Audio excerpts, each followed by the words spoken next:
Good morning. My name is Tala Anderson.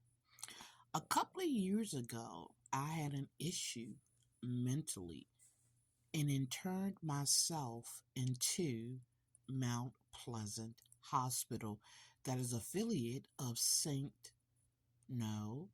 Mount Sinai in Baltimore, Maryland.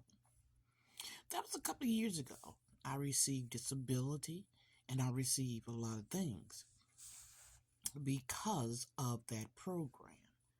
Um, in September, I believe, of 2020, I moved into a place in Halethorpe, Maryland, 3163 Barrow Road. Unbeknownst to myself, on the right of me was Mary Ann Bolyard. She was the foreperson which I nominated her during the Montana Baronette murder for hire RICO federal trial that was being, done here in Maryland on Lombard Street at our federal court downtown. I didn't think anything of it. It was my first time on a jury, first time doing trial. I was excited doing my civic duty. Well, that was horrible. That trial was horrible. The alternates, the jurors, the witnesses, everything was horrible. I had an opportunity to talk to Mary Ann Bolyard as well as Eric Inkrote.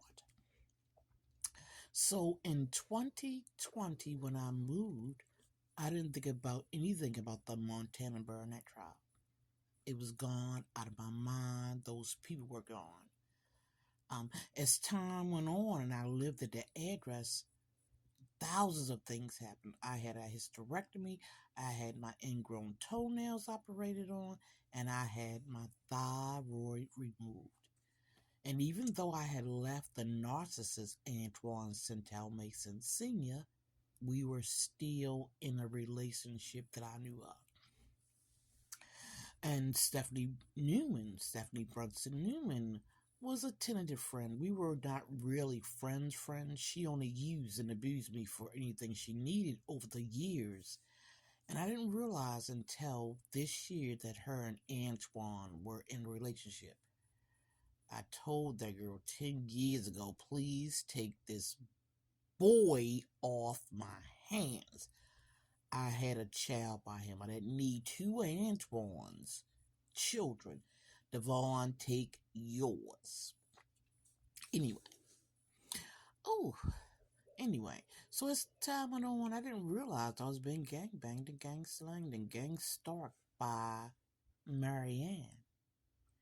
The whole block that I lived on, the 3100 block, which is half, because the beginning block is across the street, was the gang. The continuing gang of Montana Baronette. And the full person of that trial lived on that block. I didn't know. So I didn't realize it either. So things went on, and when Marianne started to push me towards Bathsheba Dixon and Margaret Dixon and Michael Dixon, I didn't think a thing of it. They were a black family, they were a white family. And then things started happening. My door was broken too, my windows, everything.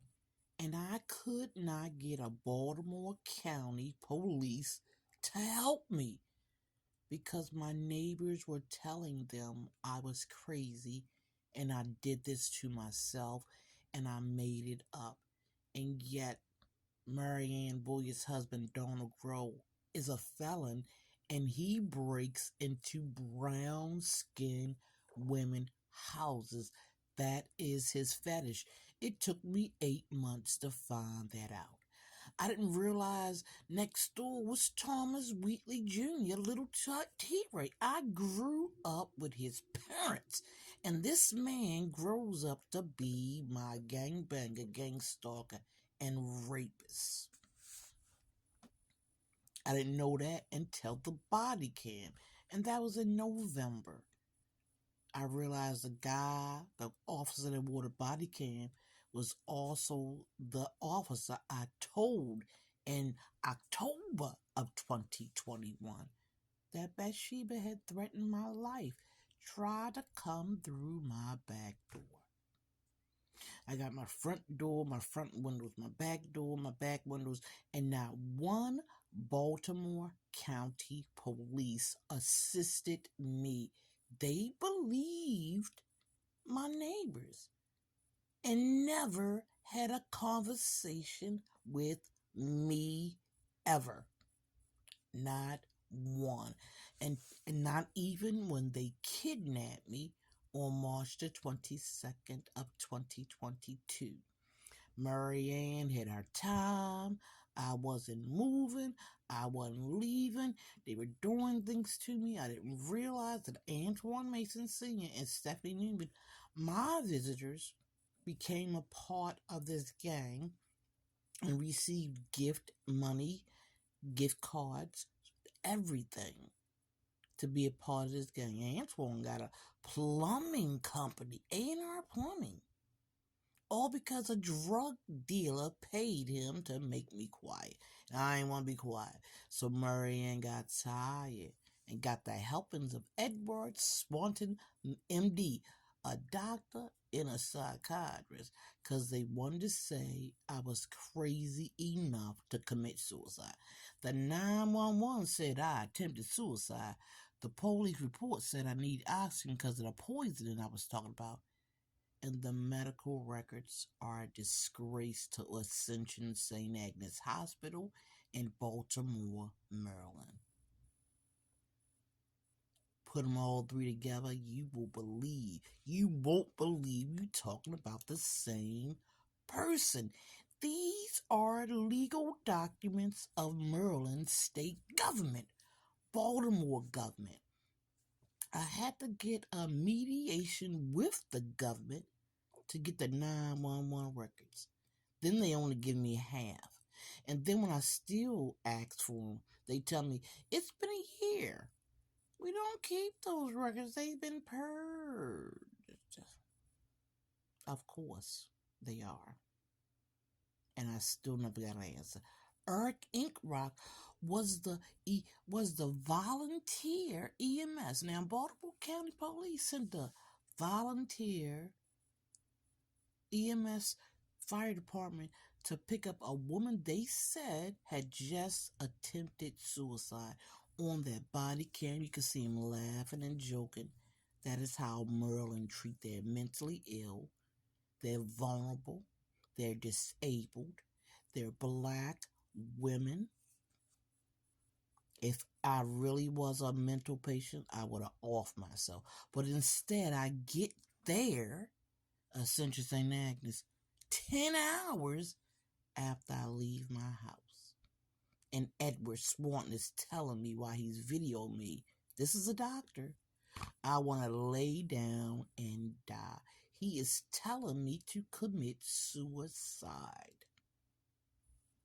I remember all this and started hashtag my docu-murder the second and third time because they hacked me to high heaven. So you can call me crazy. I'm going to tell you now, I'm one of the only black women on here who going to tell the fucking truth. I have a petition lawyers, attorneys, the government, everybody. I can't go to a hospital. I can't talk to a police officer because this is the criminal elite state of the East Coast. Sheila Dixon, Brandon Scott. I don't know about Westmore. Councilman Bell, Gregory Jones Esquire, Edward Swan MD, Joseph Tuomo, a physician, referred me. From where to who? I wasn't supposed to go nowhere but Ascension. But what they did. I can't tell you what they did. There is a part 2.